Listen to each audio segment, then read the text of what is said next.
kung ganito ang wash timer mo, isang ikot lang ayaw mag-reverse, ito yung problema, ang tinatawag na wash timer. Ngayon magpapalit po tayo. Ngayon kung 6 wire ang wash timer mo, kung pwede naman ganito na 3 wire ay pwede rin mga repairman. Napakadaling maglagay ng wash timer. Yung 6 wire medyo mahirap kasi i-tester mo pa yon, alamin mo kung nasan yung common, nasan yung reverse at nasan yung forward. Okay, so ganitong klaseng pamaraan ay walang kahirap-hirap. Okay, so balik unang tandahan po natin, kung meron drain sa ilalim, kailangan mong alisin yung drain pump. Okay, wala siyang drain pump. Yung drain nasa likod, yung bilog. Okay, isang ikot lang, no? Ayaw mag-reverse. Ang gagawin natin, siyempre, yan, plug ko muna para makapagkita sa inyo ng maayos. Okay, so tapos gagawin natin, ay ganito lang, no? Bubuksan natin dito. Yan, ito yung likod niya. Tapos kuha tayo ng pangkala, siyempre. Ito yung ating gamit na cordless para mabilis po tayo. Ito, matagal malobat. Okay, lalagay ko yung comment sa link mga repairman, no? Tagal malobat po nito, ilang araw na, pero ngayon ginagamit ko pa rin. Okay, so ito yung wash timer natin. Tanggal na yung dalawang screw. Tapos meron pa sa gilid, dalawa. Okay, tanggal na rin, no? Mukhang nakalas na to. Nakalas na. Ayun, no? Ito yung sinasabi ko, pati yung drain na, nakalas na rin, no? Improvise na tali. Yan, iba talaga kapag naka-video po tayo, nakikita ng may-ari, no? So yung tray niya, na-repair na rin. Improvise na po yung nilagay. Ito, oh, siguro naputol siguro yan. Ito yung sinasabi kong wash timer. Ito, yung wash timer po niya ay 3 wire din, pero konektado yung kanyang, 6 wire pala to, mga repairman. Okay, gagawin natin, ganito lang. Kuha tayo ng tape, syempre, tapos pangkalas. Ito, para mabilis po tayo.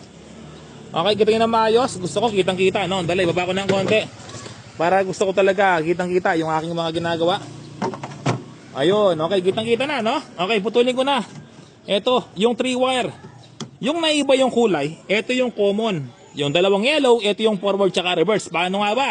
Ang connection, ito po, no, ipapakita ko sa inyo. Pero bago yung nibubuhol ko, baka mahulog sa ilalim. Dire-diretso. O tapos, alisin natin yung dalawang tornilyo dito. Okay, tapos ito mga repairman, ito pala gamit kong Phillips screw. Inalis ko lang yung handle at ginamit ko dito. Di ba? Pwedeng mahaba. At syempre, pwede rin maliit, no? Napakalakas niya mga repairman, no? Nag-automatic din yan kapag nasobrang sa higpit. Okay, so tanggal na po yung ating wash timer na 6 wire. Ayan, no? Pero ipapalit natin na 3 wire lamang.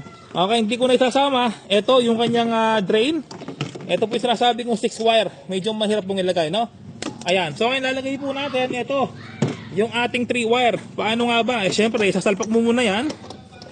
Okay, pag salpak mo, medyo may nakaharang na plastic, alisin mo yan. Yung plastic na po yan, no? Okay? So kapag tanggal na po yan, maglalapat na po, no? Kapag talaga may bago po yung wash timer, talagang hindi maglalapat or hindi po talaga tugma. Kaya nga po, discarding malupit lang mula kay Jack Repairman, no? Ayun, so meron po tayong tatabasin dito. Ayan, putol na, pati sa kabila. Okay. So kasi kung bibili ka ng wash timer na ganito, kahit mag-ikot-ikot ka, wala kang mahanap na ganyan na sukat na mismo kamukha niya. Okay, talagang may mag-iiba talaga kapag bagong wash timer. Ngayon, gagawin natin, lalagyan ko na ng screw. Huwag mo nang mahigpit, ha. Kasi alignment natin yan. Kailangan yung sentro niya ay nasa gitna. Okay. Ayun, wag mo nang mahigpit, ha.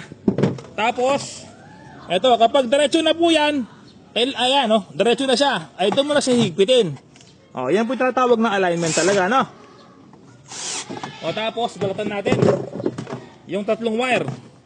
Ito, yung common na to, ito yung naghihiwalay, di ba? Ito yung magkasama. Ito yung magkasama yan, no? Magkasama to mga repairman, dalawa, forward tsaka reverse yan. Yung dalawang yellow na i-connect mo dito. Okay, tapos naman, itong naghihiwalay, ito yung common. Di ba? Dali mga repairman, no? So ganyan lang magpalit ng wire. Walang cut yung video, ipapakita ko sa inyo. Tapos salpak na natin. Itong wire na nag-iiba, ito yung common. Di ba? Common 'yan. Ngayon, ito yung forward tsaka reverse, yung parehong yellow. Okay lang kahit magkabaliktad, walang problema, no? Basta't walang magkakadikit. Walang problema 'yan kahit magkabaliktad yung forward tsaka reverse.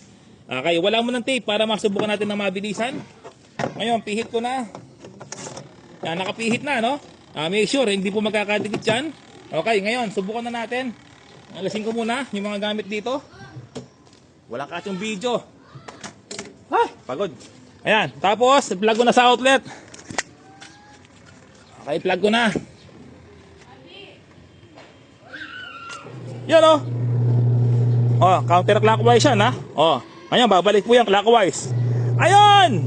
Ang galing.